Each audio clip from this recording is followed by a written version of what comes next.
What? Why are you shaking your head? You're welcome.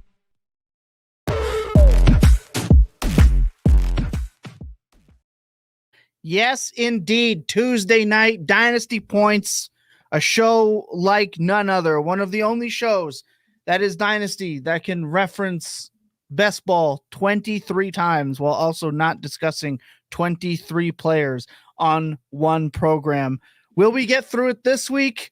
Well, I hope so. We do not have Paul with us this week of Pure Potential and Ryan Heath not joining us, feeling very much so under the weather. So hopefully, Ryan, you are feeling better next week. I, of course, am your host with the most time on his hands. You can find me at El Nostra Thomas, and I went back and forth on what my fun fact should be today. So I'm going to go with music, and I will say that my top streamed artist on Spotify over the last 3 years is Pop Smoke. I have been in the top 1% of Pop Smoke streams over that 3-year period. I'm Jacob Sanderson, pumped to be with you guys again this week. And I'll be thematic with my fun fact and say that my first NCAA football game purchase was NCAA 09. And my first ever win was a win with the University of Tennessee Volunteers versus the Fresno State Bulldogs. Oh, how do you remember this? Do you have it written down? No, just have a good memory. It was a magical feeling. Oh my God. It's Christmas morning in probably 2010, I'm guessing. Very solid. Unfortunately, I haven't lived in a time whenever there's been a good Tennessee team on NCAA football game. And now that we've changed to college football 25, still don't have that great of a team because the people who did rankings did us dirty. I am not all happy about that, but did you guys pay for the early release, or are you guys waiting till Thursday? Of course, I am waiting until Thursday. I didn't know we had. I cannot believe how many people I hashtag how rich that the amount of people that willingly paid extra $50 just to access a game 3 days early. Oh, we're already waiting for 11 years is honestly preposterous to me. But good for you guys. I'll be playing on Thursday.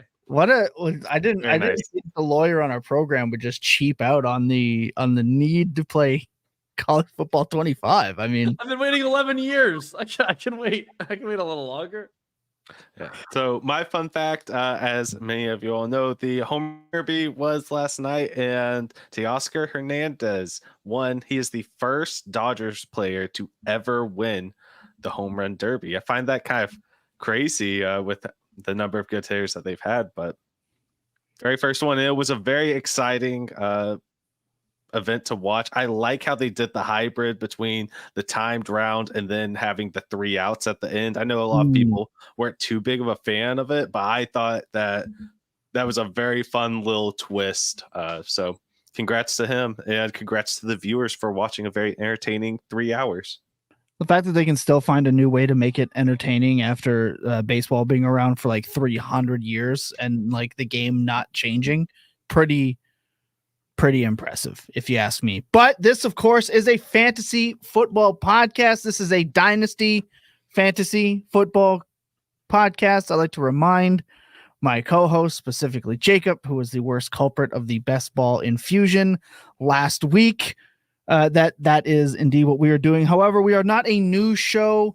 We are not a waiver wire-esque show, and this has never been a lineup type show. I know the lineup part does not really matter right now, but it will sometime here in the near future as the season is carrying on. Gentlemen, this is likely our last startup draft related episode. I don't think there's a whole lot more we can really get into for startups except for this topic today. I do not think we have really hit on just our purely favorite picks across the entire board in a startup, which is what our goal is going to be today. Next week, we are hitting sleepers, our favorite dynasty sleepers at multiple positions. So I look forward to that. But I kind of feel like I want to get into what we've learned from this very odd startup season. For me, this startup season has been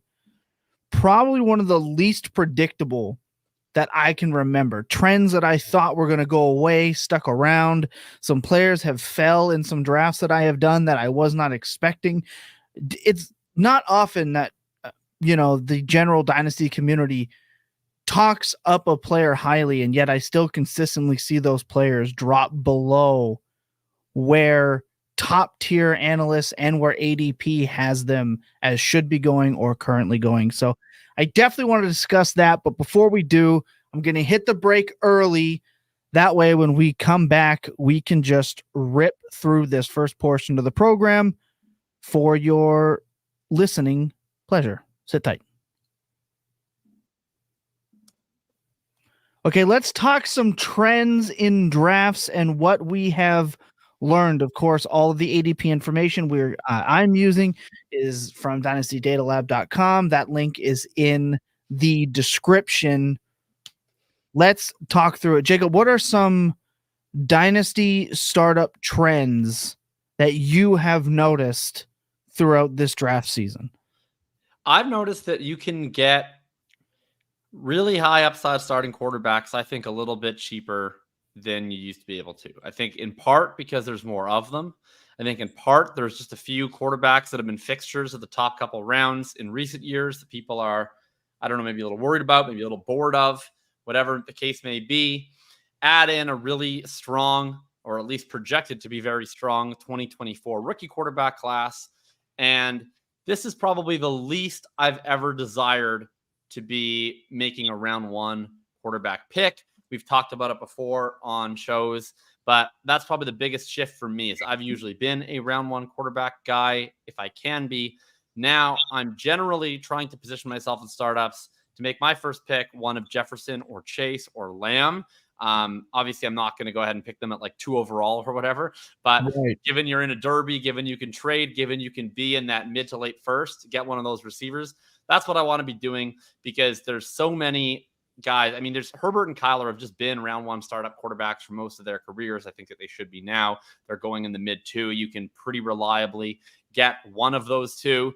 If you're picking, say, 8 or 9 in a startup, and then you come around and get them in the second round, doesn't stop there. We'll talk about some of them in my favorite picks, but we've talked about a lot of the guys going round 3, round 4, round 5.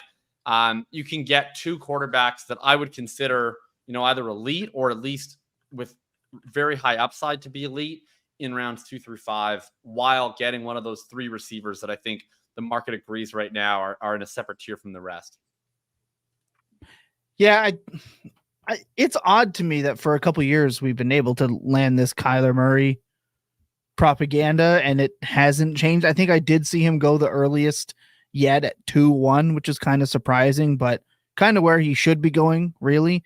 Right? We always talk about how we have him over guys like Caleb or even AR in terms of who we prefer. So very interesting with that. Lucas, what have you noticed in this year's draft for trends that have kind of stuck around?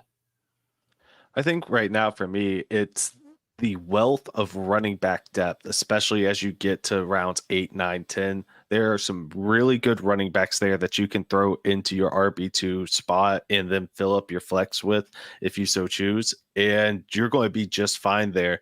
If you want one of those elite guys, pay up for them in the second round. Jacob already hit on the fact that there's so many quarterbacks that you can get in rounds 3 through even 5 if you want to live on the wild side a little bit, or if you're really banking on like Geno Smith super late in draft. Spoiler alert on picks that we actually like, but get your elite guy early on, draft a whole bunch of depth there in the later rounds, and just eat. Like that's about as simple as it seems to me. I'm really surprised that there's so many of them that are down in that range. I think that historically they've kind of been pushed up into the 5-6 round range, and then it is a lot easier to draft a wide receiver there.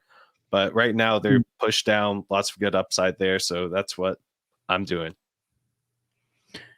For me, it's the quarterback market as a whole, right? Like, I know that usually I'm always on this podcast hammering late round quarterbacks. Never been more possible to skip out on early quarterbacks ever. 7th rounds, 8th rounds, including guys like Baker Mayfield under contract, Bo Nix, Will Levis, Deshaun Watson, Matthew Stafford, Aaron Rodgers, Geno Smith, Derek Carr, Daniel Jones, even Justin Fields in the 11th round. It has never been easier to pick a quarterback if you want to go 4 straight wide receivers and land a Drake May or a JJ McCarthy. You can do that and set yourself up to still have 2 functioning veteran quarterbacks towards the back end of your draft. And I have a hard time remembering the last time that was truly possible. It's not often, but I've never been more confident in it. The oldies, the Cousins, the Rodgers, they seem totally healthy. Matthew Stafford. And since I've started to shift to this 2-year window mantra in Dynasty, not 3, not 4, but 2, all of those quarterbacks work for me in that 2-year period. So I don't think it's ever been easier to have your ideal start of 4 straight wide receivers, Mark Andrews, and insert, whatever quarterback falls out of those top few rounds. There's usually one that does. I mean, I just picked up JJ McCarthy in the middle 6th in my last startup. So it does happen. Regardless if they're boring or they don't have that same upside, that difference is made up in wide receivers. So I don't feel like I've ever been able to just gleefully select 4 straight wide receivers, take a top tier tight end, and still compete with 2 veteran quarterbacks later. Just the biggest trend that I've noticed is how free you can be with feeling good about not drafting a quarterback. We had a subscriber ask me, "Hey Tom, what's the latest you would consider drafting a quarterback for your QB2?" And I told him, "You don't want to ask me that." So my answer is going to be Geno Smith. And they went, "Yikes." I said, "Exactly. I do not fear death." Okay. I do not fear death in terms of my QB2. I just don't. This has been my thing for a while. So that's something I'm definitely noticed heavy for sure. Okay. 3 trends that kind of stuck around this offseason. All right. I'm looking forward to getting some of our favorite players across all draft boards. Now, remember, this is not round by round. This is just who do we gleefully like selecting and why. And we're going to do a couple of these. We got a 5 for 5 here today. We have got so much good stuff throughout this episode. So let's kick this off nice and quickly. Jacob, let's start off with one of your favorite players to click in startup drafts this season. Yeah, I'm gonna instantly cheat. And I'm gonna pick 2 players instead of 1 player. Yep. So I talked about the quarterback trend. There's a lot of different quarterbacks I could pick that I think are strong bets at ADP, but this would be my favorite 2. And I'm picking 2 because I think no matter how you view the quarterback position from a prospecting situation lens, your view on these 2 might be very different. But I think that no matter what you think, you should at least really, really love the price of one of them. So JJ McCarthy and Drake May going literally back to back, side by side in the late 5th. These are the 2 that stick out to me the most. If you are a bet on talent, bet on your evaluative process, bet on the data profile, bet on the pure upside type of person, generally how I try to view things more so, that's where Drake May strikes out as this should be a 2nd round startup pick. I don't understand why he's going in the 5th whatsoever. If you are more situationally inclined, if you're the type of person, like we said last show, who might be more interested in the Tuas, the Purdy's, the Goffs, then I offer you JJ McCarthy, who is going into the same McShanny world offense that we've seen several of these quarterbacks succeed in, who at the very least, I'm confident can hit the required throws and plays to succeed within that system, in the sense that he is consistently strongest working over the intermediate areas of the field. He is athletic enough to be able to run the bootlegs, work on play action. He's going to be able to do that. And I think you're even buying some upside that maybe he can do a little bit more depending on, what he didn't get the chance to show at Michigan. If you're a full-on believer in the Brett Whitefield bull case on JJ McCarthy. Either way, whatever your process is for quarterbacks, I think you're either getting a guy in Maye who has a chance to be within weeks an extremely discounted Herbert or Lawrence archetype, or you're getting McCarthy, who to me is just Tua, Purdy, Goff with youth and upside and cheaper than all of them.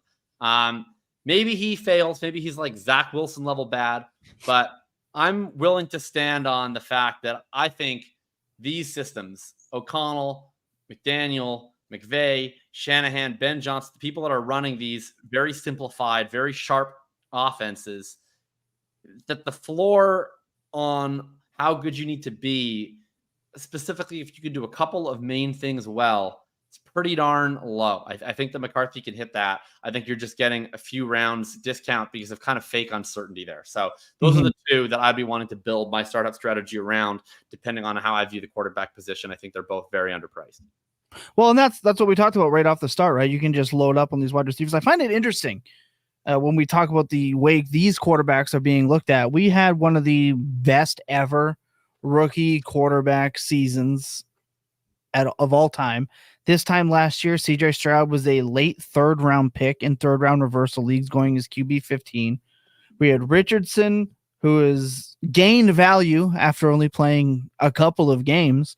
He was drafted as a QB 9, and Bryce Young was the QB 11. Yet, we have one quarterback this year being drafted in the third round per ADP, and that is obviously Daniels because his rushing upside, right? Which we love, going as QB 12 in the early 3. And then, like you just said, the other quarterbacks taken that high in the draft outside of Caleb Williams, who's obviously we touched on at QB 8, one of our least favorite picks, as we talked about last week. But you're getting the other two guys in the 5th round, and to me, that's unprecedented. This high quarterback pick in the NFL getting just taken all the way down to the 5th round. You're right. It's odd to me. And look, I may not like Drake Maye like you do. I may not even love JJ McCarthy the same way, like you mentioned, Brett Whitefield does. But in the 5th round, like I mentioned, that last draft I did, Andy Buckler was in this draft, and he sends me a text. I didn't look at it before I picked, and I hit McCarthy because I saw him there. He goes, "All right, good. If you did that and you didn't take the gift, I would have flown there and beaten you." Like it's kind of insane how they're getting pushed down the board for me. So I think you're right. I think these are two smash picks. I don't think Drake Maye should be drafted in this. I think if Drake Maye was being drafted in the 2nd round, we asked ourselves what player would cause that same question, the same statement you made about Richardson last week, I would exactly make about Drake Maye. I'm pretty sure Maye's good. I'm not very sure Richardson's good. Okay, that's great. You're look. I'll be right. I'll be as a Colts fan, right? I understand fantasy's a little different, right? I mean, Maye runs insane. Run more, but like as a Colts fan right now, if I could just trade Anthony Richardson for Drake Maye, like I would run and not walk. All right, I think you're drinking Drake Maye Kool-Aid. He's just substantially better. I mean, that's the thing is, okay, so if they were in the same draft class for scoring fantasy points, I would not. No, I'm saying like as my quarterback of my football team that I root for, like just purely okay like in a real life.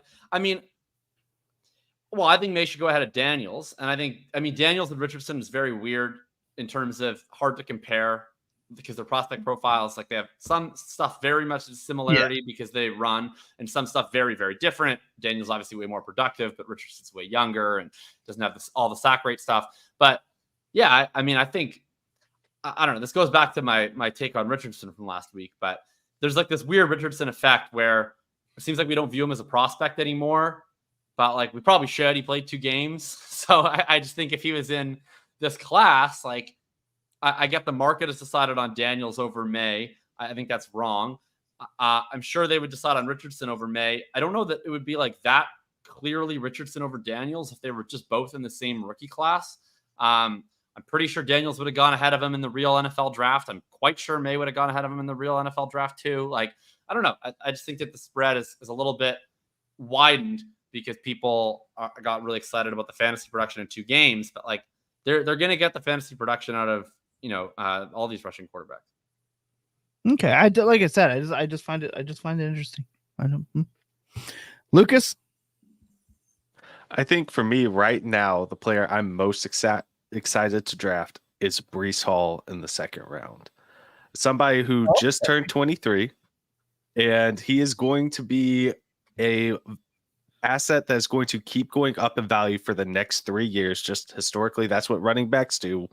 Go up until you hit 25, and then it's all downhill from there. But he's still 23 in a year coming off of an ACL tear. Over the final 7 weeks of the season, he was the number 2 running back in the NFL behind Christian McCaffrey in PPR leagues. The guy was a monster, and that's even with a 2.8 points game thrown in the middle there. Just a freaking dud, but he was still a beast. And right now he's projected to be the second most valuable player on your roster going into this season. Now, of all the players that you can draft, he will be the second most valuable one, and you can get him in the second round, and you can potentially pair him with somebody who's going to be in the top 5 of most valuable players in the league this year in your first round. That seems like a slam dunk, and he's not a running back who's up against that age cliff. Like I said, just turned 23. He has 3 good years left for you to get production, maintain value, and then after that, who cares? 3 years, if he's helped you win one league or get to the championship in all 3 seasons, I don't care about the rest of it. We can move him on from there. But this is somebody who's going to be an elite asset for years to come. You can get him in the second round. You don't have to pay the iron price of the first round. Heck, you can even trade back in the first round and still get him and acquire picks later. That's why he is one of my favorite people to draft right now. Yeah, it's not often we hear favorable talk about running backs on this program, but I think the line stops with Breece Hall. I still don't understand Breece Hall over Christian McCaffrey. Like I still don't understand that, but I think Christian McCaffrey is just going to be that guy until he falls off of a cliff one day, which is hopefully not this year. Please, my competing teams need that to not be this year. I need 1 championship in the league of record, just once, and I need that to happen with Christian McCaffrey on the roster. No, I haven't clicked him once this year, but I've been too much of a coward because it's been Kyler Murray every single time in the second round. For me, one of my favorite picks to make is been Nico Collins at the end of the 4th round. Now, I got into a very heated discussion with Ryan Heath over Nico Collins or Tank Dell. And do you know what I've come to realize this draft season is just draft both, right? My big argument was draft who was. I wonder if any of the rest of us were saying that. Now, listen, before we get there, there was a time where Nico Collins post contract was getting a little bit pushed up boards in drafts that I was in, and I wanted kind of no part of that. There were other wide receivers that I preferred, but the board has kind of shifted. Rome Odunze now going ahead of Nico, Brandon Ayuk still going ahead of Nico, and I mean, especially with the news today, which I do kind of want to touch on. We're going to mention that a little bit as we go. But now the difference and separation between Nico and Dell, after Nico Collins, you get Devonta Smith, Michael Pittman Jr., who's done some falling here a little bit lately, DJ Moore, DK Metcalf, and Zay Flowers. And then there's Tank Dell in the late 5. I would just rather Tank Dell in that scenario. So you are telling me that I can then get both of these wide receivers at a decent cost at the turn if need be.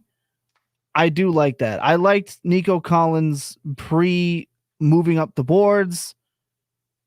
but now I like him once again, now that he's at the back end of that 4th round. Again, you're getting Nico Collins or Tank Dell as your second, third, well, not second, but third, 4th wide receiver on your team. Those are the type of plays that I like as my 3rd and 4th wide receivers on my team. So I've been definitely hammering Nico. He's one of my favorite picks to make. Not even really a decision for me. When you look at the players going ahead of him, Brock Bowers, Achane, Kyron, kind of in that range. I would just rather tap. I would take Nico Collins over Achane every single day. And I know there's a lot of strong Achane people out there in the world, but I am 100% just convinced that Nico is the play there. Yeah, I certainly agree with both of those takes for sure. I think Nico is degrees better of a bet than the guys directly behind him, like clearly more scoring upside than Smith, younger, and I think easily projects better this year than Pittman, more DK. And yeah, I would put him. I don't really understand why Rome Odunze goes above Nico Collins, particularly at all. I like Nico significantly more than Ayuk. Then you get up a whole round higher is Olave, London, Waddle. I'm fine with those guys ahead of him, but I would put him right next to those guys in that tier, and agreed with Dell as well. I think Dell, I would jump a full round. I'd prefer him over Flowers, prefer him over Metcalf, prefer him over Moore, prefer him over Pittman.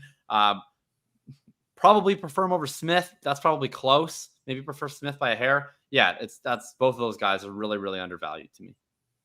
This Ayuk to Buffalo, it's just going to be now every receiver to Buffalo. This is the new Kansas City. Ayuk is going to be a member of the San Francisco 49ers. He's a member of the 49ers for this year about that. And probably the year after when they franchise tag him. But I also think they're going to sign him to a contract. Like, this isn't the first time.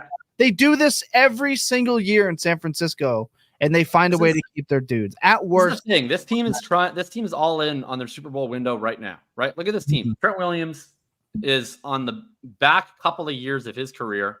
Nick Bosa is right in the prime of his career. They only have a couple more years of this really, really cheap Brock Purdy contract. Kittle obviously is not getting any younger. McCaffrey's not getting any younger. Like, it's go time for them. And they have the chance to let Ayuk play on the 5th-year option, and they have his tag rights. So that would mean they would have both Ayuk and Samuel under contract in 2025.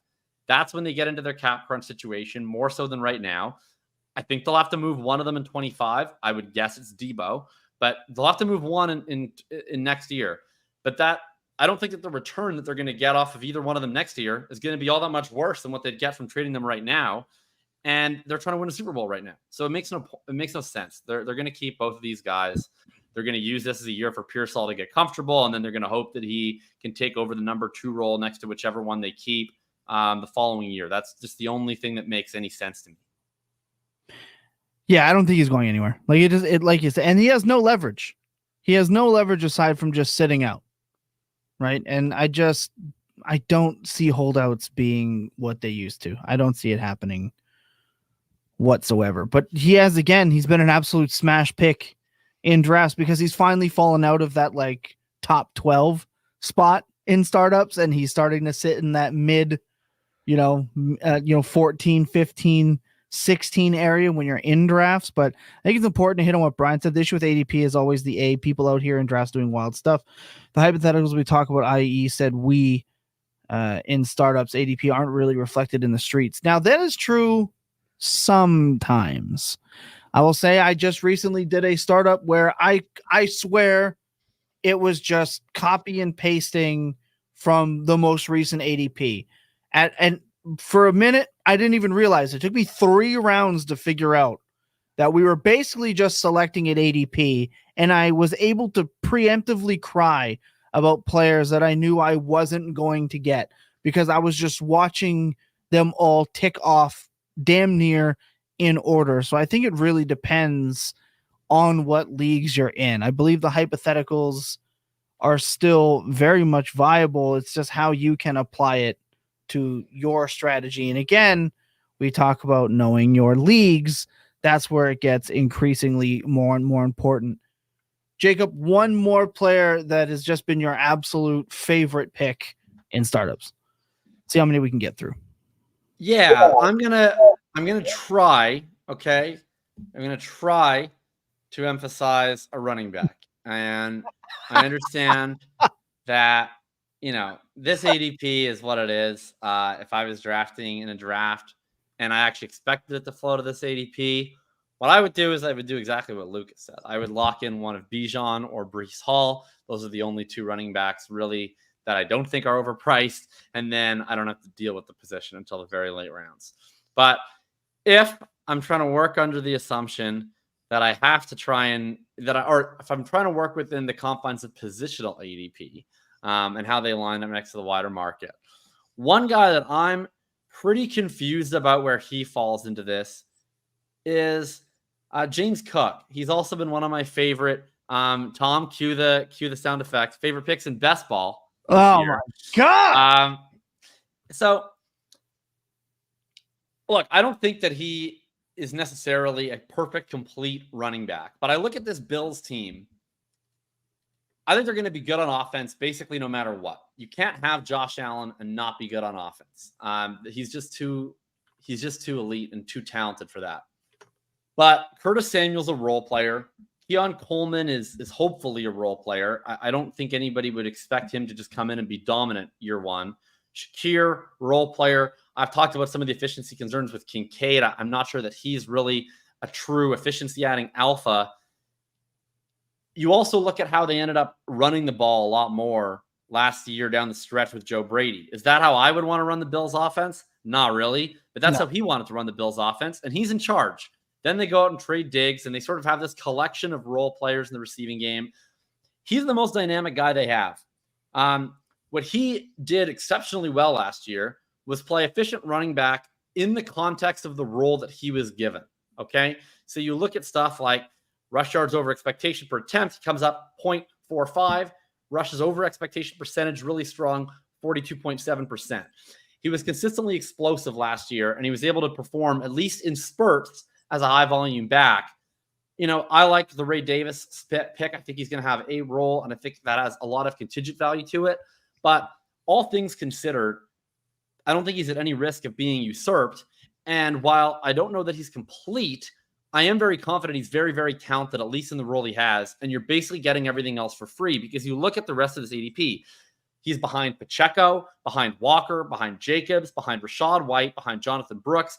Like, all of these guys are guys that either have question marks or some of whom I think are just straight up bad at this point in their career. The guys going behind Cook in the next round, Derrick Henry, old. DeAndre Swift is on a third team and pretty questionable. Benson, third round rookie. We haven't seen anything about him. He's going to be back up this year. Joe Mixon, old. Like, Cook is easily the last of these young backs where you can actually have any opportunity to score at a high rate and then progress their value. And I really don't think that that's being priced in an elite offense. So to me, I look at him and Pacheco as similar guys where it's like not elite running backs, but talented within what they need to do in their offense and young enough to sustain value. I prefer Cook straight up because of his upside in the passing game. And because I think their offense is saying we want to build around the running backs, whereas the Chiefs have said we had enough of our running backs tanks. We want to get back to throwing the ball. And Cook's the one that goes a full round later. I think he's a bit of an arbitrage play. Can't disagree. He's also been someone that I'm acquiring outside of leagues. Do I think Joe Brady's a good offensive coordinator? No, I don't. I think that his reputation for being unable to scheme his best players is kind of evident. However, it's not hard to scheme a running back if you just turn around and hand them the ball. So, of course, the touchdown things are always going to be a problem. But like you said, their most dynamic player for sure. Also, let's remember that Curtis Samuel is going to eat in this offense. He just is. So be ready for that. You're going to hate it. It's going to make you feel disgusting. But Curtis Samuel is going to eat in this offense. Lucas? That is a strange thought to have. Curtis Samuel potentially being a wide receiver 2, maybe. Don't think it'll be that high, but we'll see. And this, so the player I'm about to say is purely based off of just a gut feeling. And honestly, I'm getting hyped up a little bit from some of the discourse that we've had throughout the offseason on this show, particularly Ryan Heath. He's getting me to buy into this player. You say Christian, I'm going to walk out the room. No, I'm not that crazy. It's Jaylen Waddle. Best ball price has really been rising. Waddle. Yeah, Waddle. All right. I didn't pick him because I picked him the last time we did this, like 2 months ago, but I'm going to co-sign all this for sure. Let's hear it. Yeah. So Jaylen Waddle, I think where he's going at the end of the third round, it just is screaming to me as somebody, if you get to choose your spot in a startup, choose the end of round 1 and get that turn. Because if you can get Jaylen Waddle as either your third or fourth round pick there at the end of third, start of fourth, I think that's an awesome spot for somebody who can legitimately win you weeks, is young, had an excellent first and second season. And when he was healthy last season, he was fantastic. And that is not actually, I think, being baked into his price right now. I prefer him over Chris Olave going wide receiver 11. I prefer him over Drake London, wide receiver 12. And Malik Neighbors at wide receiver 10, I think, is a little high, a little scary. And Jaylen Waddle's already went out there. He's already done it. I think if you're drafting Malik Neighbors, you're betting on Daniel Jones. And after last season, that is not a bet I'm willing to make.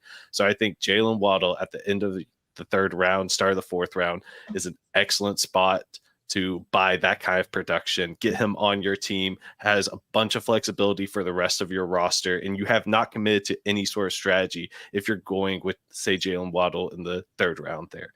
So that is another player I am loving to draft. Well, look,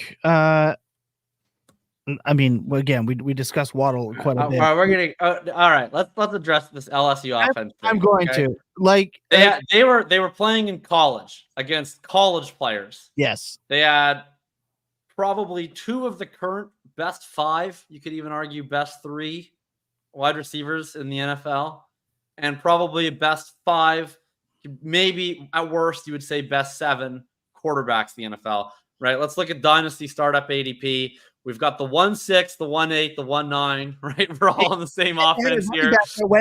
Terrace Marshall was an NFL player. Clyde Edwards-Helaire. Here's maybe this is the damning thing, right? We had Chase and Jefferson same offense. If you're 53 times to Clyde Edwards-Helaire, that's maybe the bull case for James Cook. I'll just say it. If I was the offensive coordinator of that LSU offense, I think we still win the national title. I think we do.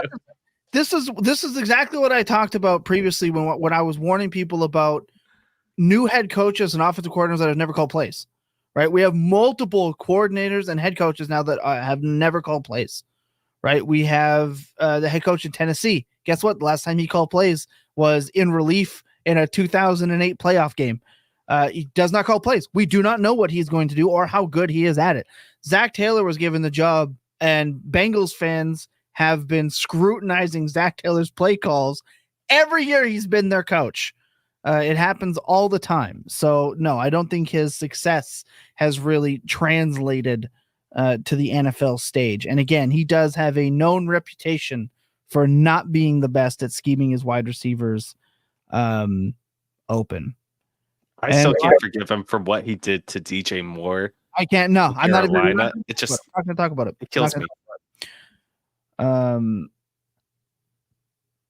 Shakir and Kincaid took off under Brady, and they remembered that Allen could run. And James Cook was still like their most dynamic player at the time. And then they brought in a whole bunch of other guys that do similar. They're going to have rules, right? I think that the thing with Brady is I think it's going to be a ham and egg type of offense, right? Like I don't think, and it's not just the Brady thing. It's also what the team did with their personnel, right? They moved out Diggs, and it's going to be. It's wide receiver, it's pass catcher by committee, right? It's going to be Shakir, it's going to be Kincaid. And you look at the players that they got, right? They're kind of overlapping, right? Like Kincaid is an intermediate guy. Shakir is kind of an intermediate after the catch guy. Samuel's an intermediate after the catch guy. We'll see what Coleman is, but he's certainly not a burner. It's going to be a lot of intermediate ham and egg, long drives, and that's going to be what Cook is able to do as well. Yeah, 100%. Yeah, very true. Marky D wants to know, do you have Waddle before Skinny Batman? Yeah, 100%. Yeah, 100% over Devontae. For sure for me. I mean, I love Smith the player, but I think he has a bit of a glass ceiling on his dynasty value just in terms of riding Robin next to AJ Brown for pretty much the rest of his prime. All right, before I give my next one, we did have a question I wanted to get back to. All right, he wants us to grade this trade for him, which I always like. These are nice little off-season tidbits. Traded for Chase. Can you grade the trade for me? 12-man PPR Superflex start 10. Give up Pickens, Olave, and Zamir White for Chase, Swift, and a second. Yeah, I mean, this is an easy smash. I do this trade every single time. This is an A+.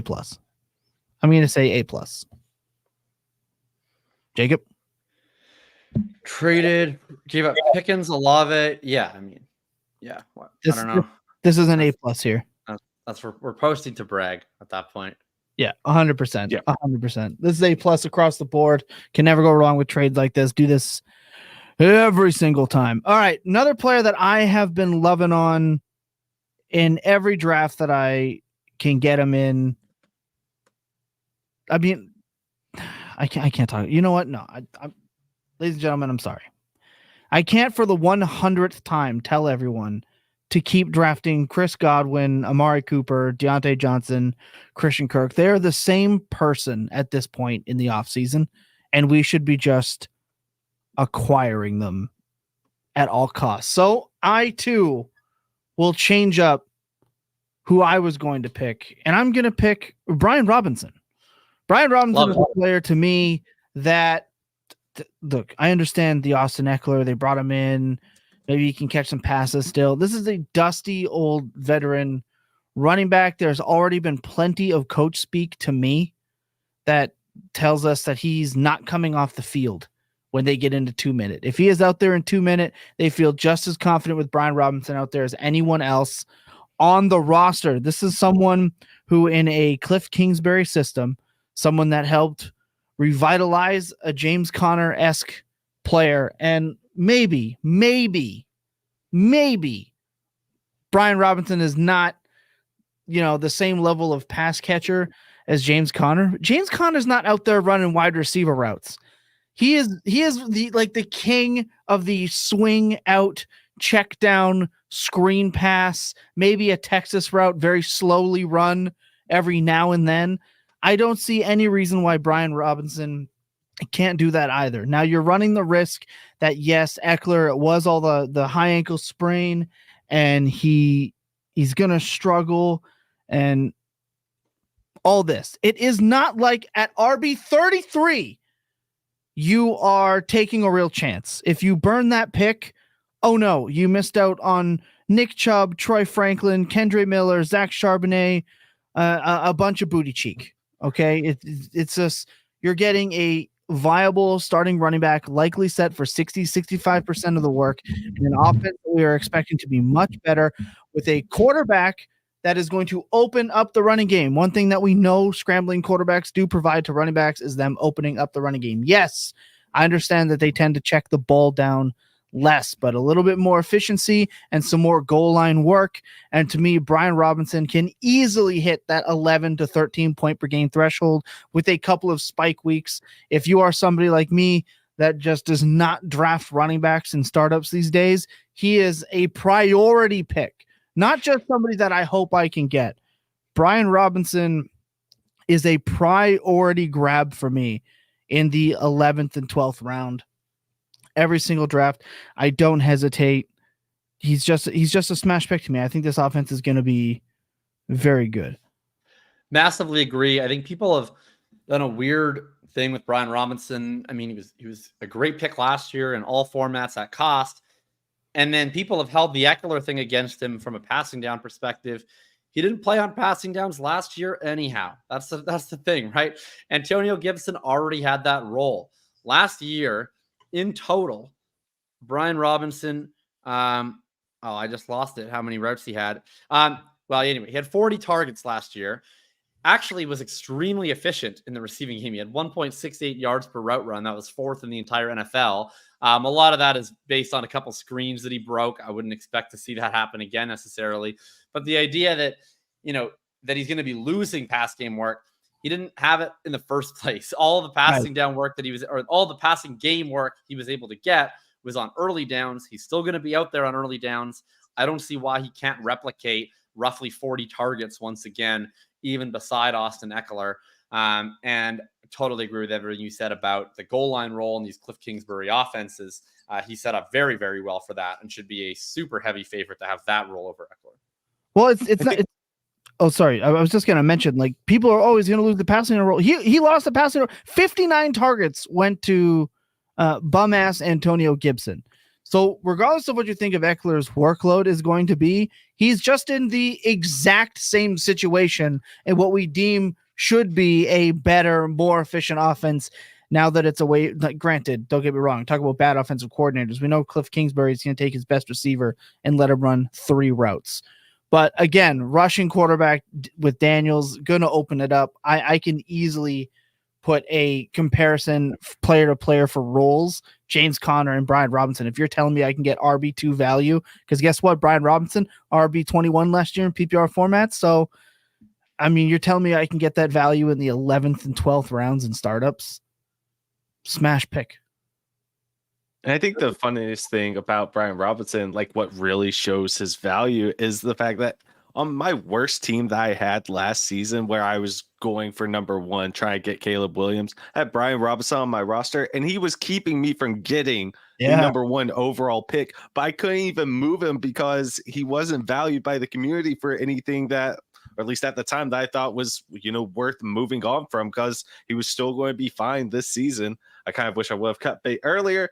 But that's aside from the point. Up until week 12 last season, he was the RB5 in PPR leagues. He got banged up in week 12, had his bye week after that, and then missed a couple of games. But he was so freaking good. And in a team that already was having to throw a ball a lot because they were just down all the time and in garbage time, like, he was doing well when they had to throw the ball. And so, in what should be a more high-scoring offense, a better offense this season, hopefully for Washington fans, I think that he is really set up. And heck, even in your redraft or whatever other league you're playing in, he's still going late. And if you just want part of this Washington backfield, go ahead and draft both him and Austin Eckler and move on with life, because you're not going to sweat it going back-to-back in round 8, 9, or even in this. I think it's rounds 11 and 13. That's where you're having to draft them. Yeah, you're not sweating that. No, these are absolutely easy picks. Look, Brandon Martinez, he agrees. B-Rob is a beast. Is correct. Brian Ford said, "I did a trade today. Won't tell you which side I was. Garrett Wilson and Njoku for Kincaid and Odunze. This one is a little interesting. Jacob." Yeah, definitely the Wilson side for me. Definitely the Wilson side. Okay. This is just because you hate all tight ends. Lucas. Ooh, I'm still going to lean Wilson, but I actually had to think about that one. There's a little part of me that wants the Kincaid Odunze side. So I think it's a fair trade, but I still am leaning Wilson. Yeah, I'll actually take Kincaid and Odunze here. There's just something. Adam's playing in New York. There's something's gonna run amok this year. I can just feel it. I don't know what it is. I got a gut feeling. I like the overall value play. Jacob, I saw you roll your eyes at you when I said that you hate tight ends. It's just the way. It's just the way that people believe. I just think Njoku today is a better football player than Kincaid. I don't think there's a massive difference between them aside from age. And I mean, maybe Odunze is as good as Garrett Wilson, but I'll have to see that. It's just pure value for me in this regard, right? You're getting the 2 players drafted higher, right? So yeah, but you're getting easily the most valuable player on the Wilson side of the deal, which is but for now, again, I don't know what it is. I just something's coming. I don't know. I don't have any insider information or anything like that. But I just think something's coming away. I saw some other comments and questions. We're going to try to hit that when we get back on the other side of this break. So sit tight, and we will be right back. We're just getting started here. Look, you dominate your home, office, and family leagues every year. Now it is your time to take your game to the next level. The FFPC is the place to play fantasy football this summer. No salary caps, no DFS, no new formats to learn, just the pure drafting fun that you've always loved. FFPC is home to multiple $1 million grand prizes, massive best ball tournaments, competitive dynasty leagues, and a multitude of exclusive formats. Drafts are filling every single day at myffpc.com. Begin your pursuit of millions today at myffpc.com. I want to answer a couple of these questions, and then we're going to get into 5 for 5. Was not here last week, is here this week. I just have to come back and find this question. Frozen Gaming. I'm in a 12-team 2-keeper league. I have Chase and Henry, and the first pick, best available, is Saquon and Harrison. Should I go Saquon for win now or play the long game and go Harrison? Look, the answer is and always will be Harrison for me. I mean, I don't think Saquon even. I think the idea that Harrison can't be win now. I have seen this on the timeline a couple of times today, and we have even said that maybe he's getting drafted at just like what his peak can be, right? We have mentioned that. Does not mean he can still not get 150 targets, have a Jamar Chase rookie season, and still be a win now piece. Yeah.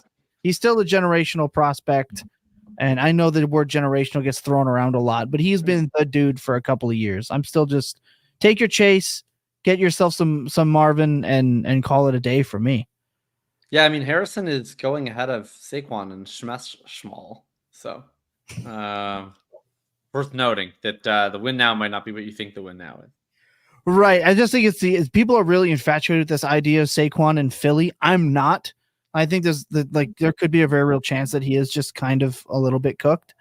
And what his role, like, he's not getting 100 and whatever targets in Philly, right? Like, I really think the offense was better for him in New York, even if the team is worse. So, yeah, I mean, I don't agree that he's cooked. I think he's maybe even a little bit. I think he kind of went from overrated as a talent to maybe even a bit underrated as a talent based on how bad the situation was. The fact that he was able to put up positive metrics at all while being like, I mean, you were watching some of those games with Tommy DeVito where it was like, we're going to head up to Saquon like every play.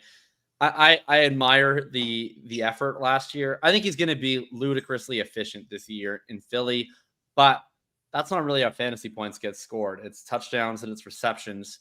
And I think he's going to be struggling for both of those, given what Philly has traditionally done. So, yeah, it's Harrison for me. Yeah. Yeah. Just because he's a rookie does not mean he's not win now.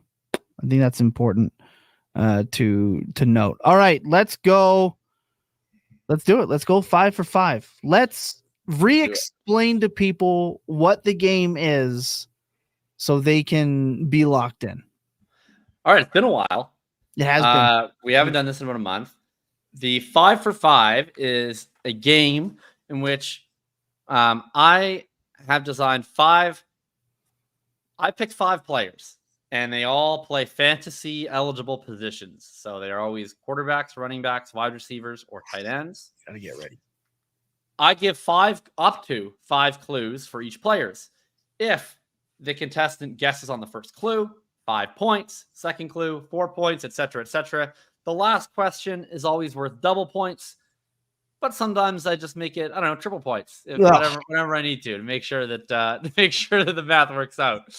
I also have usually an overarching theme for each week that brings all these players together, and I figured that this week, with Lucas back on the show, and especially with college football 25 into our lives, this is the all college edition of 5 for 5. None of the clues that I'm giving are about their NFL careers. They are all describing their college careers, or at least almost all of them anyway. I'm so tired. That being said, every one of these players did play in the NFL except one who is an active college player. The others are currently NFL players. I'm just focusing on their college careers. Does that make sense, everybody? Does everybody understand what we play? If you're in the chat, by the way, usual warning for the people in the chat. If you want to play along, by all means, feel free. Sometimes I even do crazy things. I give the chat points. It's pretty arbitrary when I decide to do that. But please don't Google. All right, we're going to do this on the honor system. But if you start guessing on the first clue every single time, your honor might be questioned. Okay, well, I'll put it that way. So please play along. I think Meatwad's your only winner from the chat, right? Meatwad won once. It is insane. That's true. All right. Let's not forget that I have the best record in this game, right? I've also played it the most times out of anyone here. Doesn't matter. Availability. Yeah, I've lost track of the overall standings. I can't recall if you've won twice or 3 times. You've definitely won the most. Yeah, I think one of the times I might have given you a half a win, and I gave the chat a half a win. We don't count that. So that's you have 2 MVPs. Just 1 MVP. Yeah, you round up. There we go. Right. All right. Okay, here we go. 5 for 5 college football edition. This is a current college football player going into his 3rd year. All right, I'm going to pass. That's a little. I mean, you can take a free guess if you like. All right. Prior to beginning his college football career, this running back had 41 touchdowns as a high school senior. I have no idea. This is insane. Yeah, that's still too vague for me. College football. Right. This is insane. Okay. This player currently plays in the Mountain West Conference. Is it Ashon Gentry?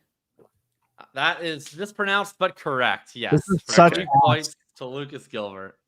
We put an R in there for no particular reason, but 3 points for Lucas. Not to go too far off track, but back whenever we were doing the Full Tilt Devy show, apparently I would say somebody's name right the very first time and then progressively get the name more and more wrong as the show went on, to the point that they didn't know who I was talking about by the time we were done with that point. So I apologize. I'm doing my best with my pronunciations. All right, 3 points for Lucas. That is the only current college player. I'm Tom, screwed. You can come back to life here. I'm screwed. All right. The rest of these, to be clear, I will be. He just gave Lucas a 3-point head start. And to say this is learning to fly. Paragon. This is the guy that invented the paragon of objectivity. My ass. He's like a first-round Devy pick. It's not like I picked some random fucking Devy white. Not real. It's not real. It's fake players playing fake fantasy. It's not real. These are the same guys. No. These are the same guys that are trying to offer me like players I've never heard of for Garrett Wilson and telling me that it's fair market value in Devy, bro. Get out of here. Fake players. Those players are just lying to you. Fantasy. That's what it is. That's Devy. All right. I need you to go out. No, Jacob, I even blame you for putting me in that league because you convinced me to join it. Do you know how many trades I got that involved like Brock Purdy and 6 players I've never heard of? For what? I've at least heard of Quinn Ewers. He might be ass, but I know he exists. No, fake leagues, fake players, fake game. It's not real fantasy. I'm going to give Tom 1 point for a very funny rant. I'll take it. I'll take the pity. I'm fine with it. Because it's up 3-1. Okay. This player had 16 rushing, 4 passing, and 1 receiving touchdown in his final college season. No idea. I'm going to say Darren McFadden. Whoa! 5 points. This is bullshit. That was insane. So, all right. Old school. Do you all remember the old Madden head coach games that came out? I don't know. There's only 2 of them. It's like 2007, you 2008. got that on the first clue. Well, in the draft, the very first draft that you have to do as a head coach in that game was the Darren McFadden draft. And I went through that draft. I don't even know how many times, probably hundreds of times. And every time that they mentioned Darren McFadden, they always mention how many passing touchdowns he had and that he could play a little quarterback in a pinch. It was just one of like the little sound bits. That's how I absolutely knew it was going to be Darren McFadden. disgusting that you got. I'm cooked. Like I can't come back. Wow, this is looking pretty good for Lucas so far. I'm gonna need 7 more. Fun fact about rent. Darren McFadden. This was gonna be the 4th clue. I had so many good clues for Darren McFadden, but back to the first NCAA game I played. Darren McFadden was on the cover of NCAA 2009 Xbox edition. So shout out. We were also going to get some Felix Jones mentions, and we were going to get a Run DMC shout out, Aerosmith shout out. Just too bad the Lucas ruined that whole clue there. Yeah, but that was the first clue guess. Yeah, it I was. think, in here we've got it from the chat before, but I think this was the first clue guess from an actual contestant. Shout out Lucas, that was extremely impressive. That's insane. 8-1. All right. Was Tom not grinding high school tape on Huddle? No, it's okay. Weird. This player had 643 rushing yards in his senior season, but eclipsed that both with return yardage and receiving yardage. All right, I'm going to try another first guess. I'm going to say Tavon Austin. 5 points. This guy's killing the game. This is the most impressive performance that we have seen on 5 for 5 so far. Thomas is deceased. This is a stacked deck. This is my childhood. I am loving this. Lucas is in the zone right now.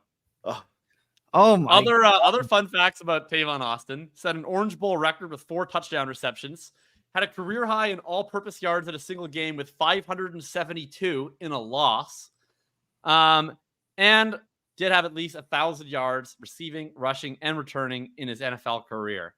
All right. If Lucas gets this one on the first guess, I'm going to start looking into hacking software being placed onto my computer. I'm pretty sure that you just gave Lucas the answers and they're not even trying to hide it, because you would never expect me to actually believe that you gave him the answer and he's making it obvious. Like, I think that you think that I would think that but I want you to know that I'm on to you and that it is rigged and we need to stop the cap. All right. First clue, player 4. This is the only player in NCAA history to win the Heisman Trophy on a team with a losing record. Lucas isn't allowed to guess. That's a pass.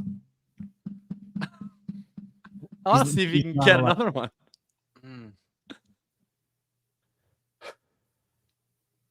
I don't think I can here. This is probably a little bit older. You know what? To give Tom a chance on the next hint, I'm going to go out there. There's been a couple who've not been particularly good. I'm going to say Tim Tebow, but I know that's wrong because they went 7-5 the year he won the Heisman. That is incorrect. The one thing you were right about was that it was. Sorry. Oh, do you want to guess, Tom? I'll go Cam Ward. Incorrect. Okay, you were right, Lucas, that it was older. This player, after finishing a stellar college, or after his college football Hall of Fame career, he was drafted first overall in 1957. Oh my God. 1957? So not a little my bit childhood. Older, actually, a lot of it older. A lot of it.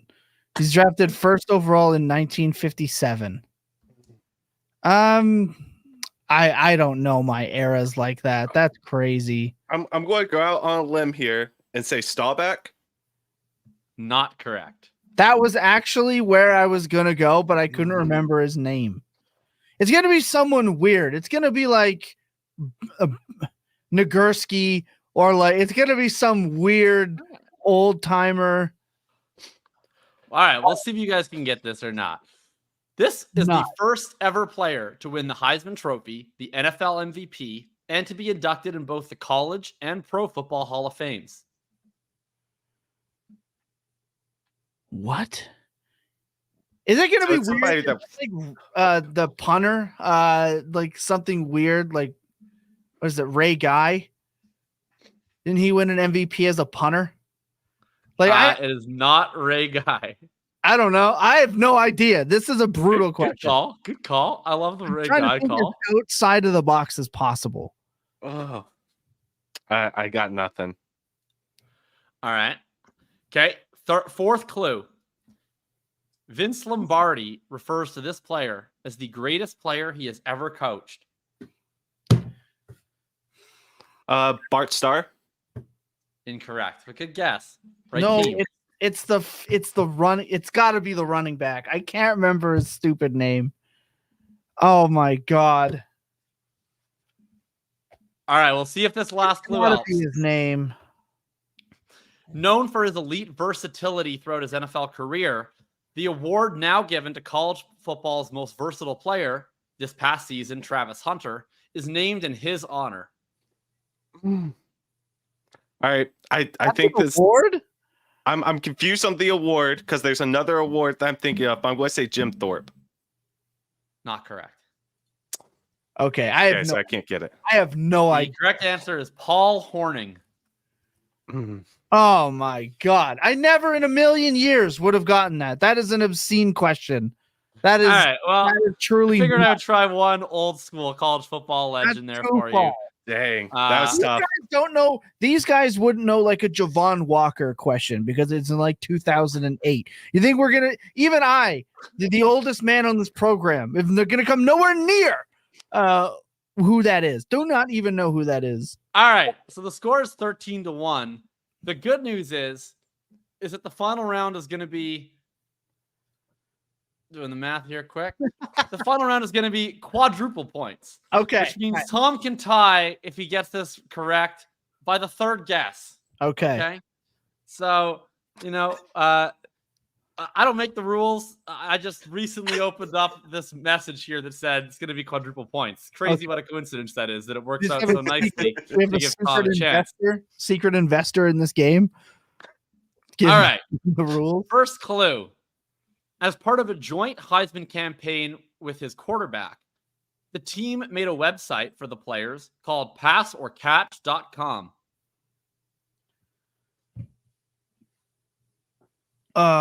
No, I got nothing there. Lucas is deep in thought, reading his fourth monitor. I have a guess, but I'm going to wait so I can guess on the next one. Oh, you're a Going to play the strategy because I can't guess on the next one if I guess on this one. So, Okay. You don't need any help, Lucas. Originally recruited to Texas, he chose a rival school because Texas only wanted him to play defense. God, that actually sounds vaguely familiar. But I can't be the one to guess and get it wrong. I have to use the strategy. What was the website one more time? Passorcatch.com. Okay. Went to a rival school because they only wanted him to play defense. can you repeat the first clue? Yeah. Part of a joint Heisman campaign with his quarterback, the team made a website called passorcatch.com. Joint Heisman. All right. I'm going to give 5 seconds to digest those clues. And I'm going to go to the third clue, which for Hey, Tom is a decisive clue. Right. All right.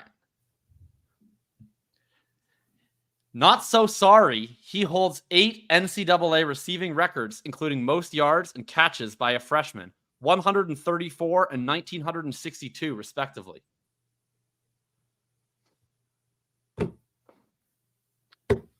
I'll repeat the clue. Not so sorry. He holds 8 NCAA receiving records, including most yards and catches by a freshman. Not so sorry being the big clue here. That makes me feel really dumb. Went to a rival school. You guys are killing me here. I'm going to guess Michael Crabtree. That's correct. You want to try me with the sorry receiver like Crabtree? That's what you gonna get. There you go.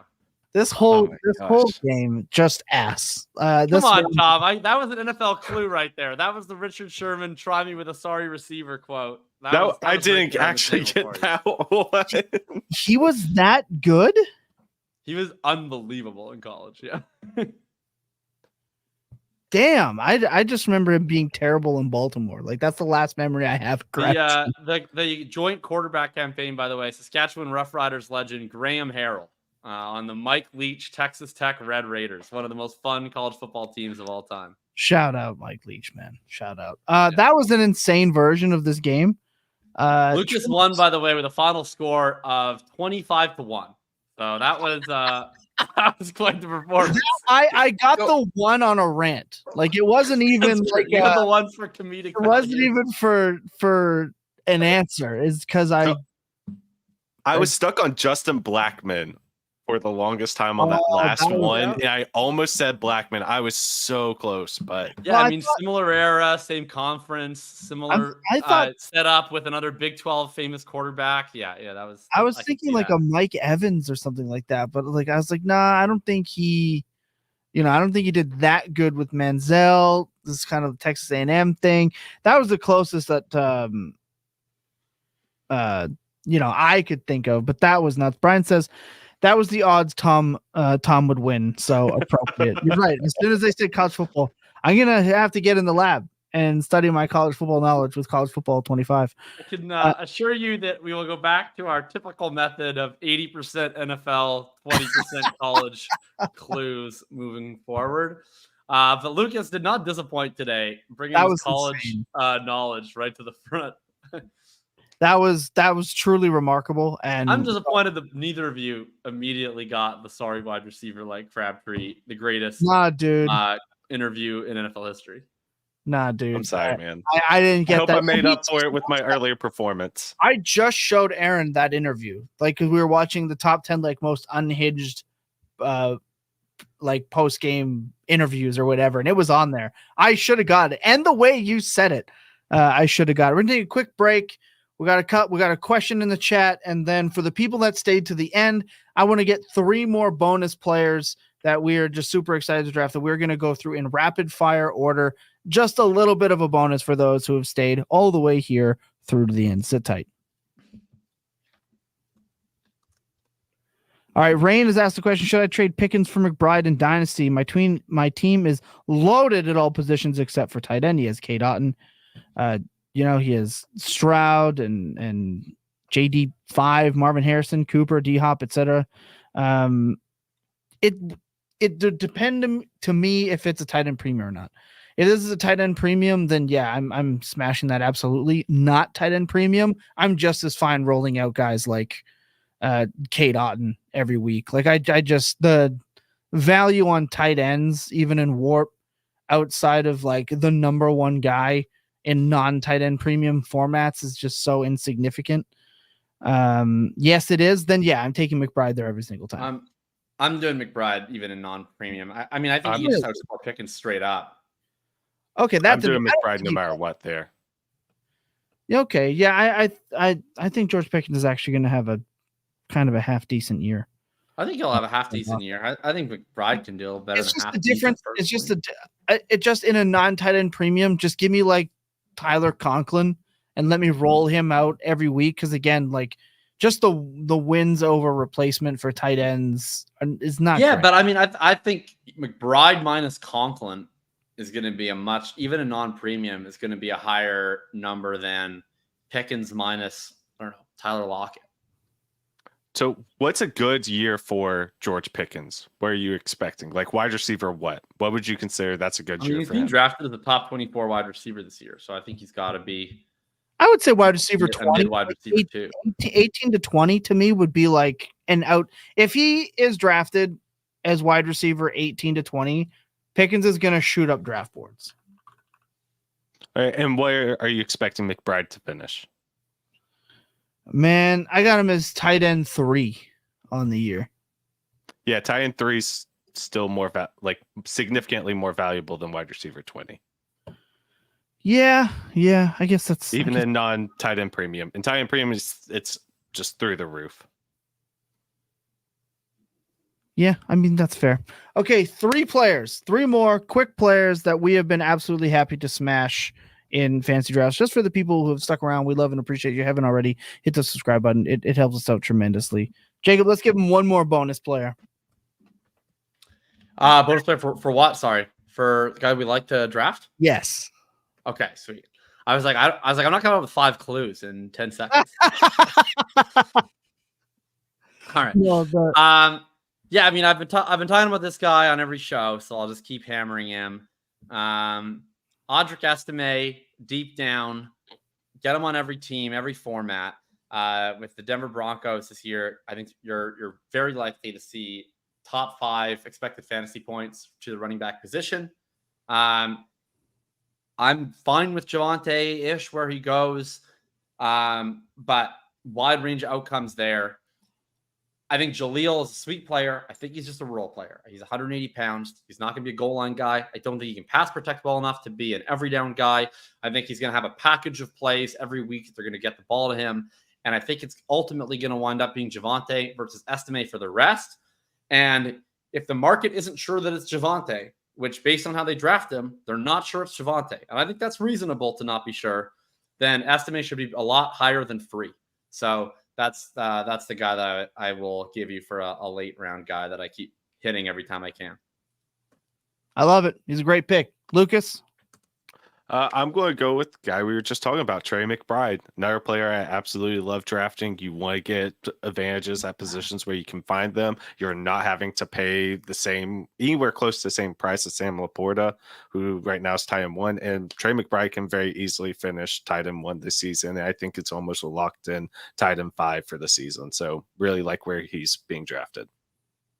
All right. Yeah, I love that. I'm going to look, we all know I got my Trey McBride jersey.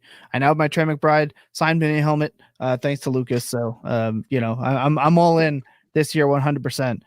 For me, if you want a really late pick, and I know people really, really love these super deep dives, how about wide receiver 78, Darnell Mooney?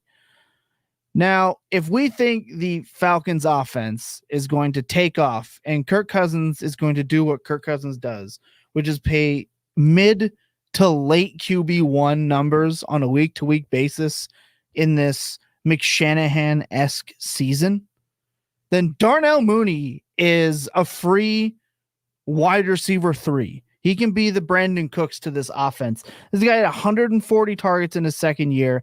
And then we know what happened to that offense over the last couple of years and how absolutely putrid it's been. 140 targets. It was one of the least efficient 140 target seasons I think we've ever seen on only 81 catches.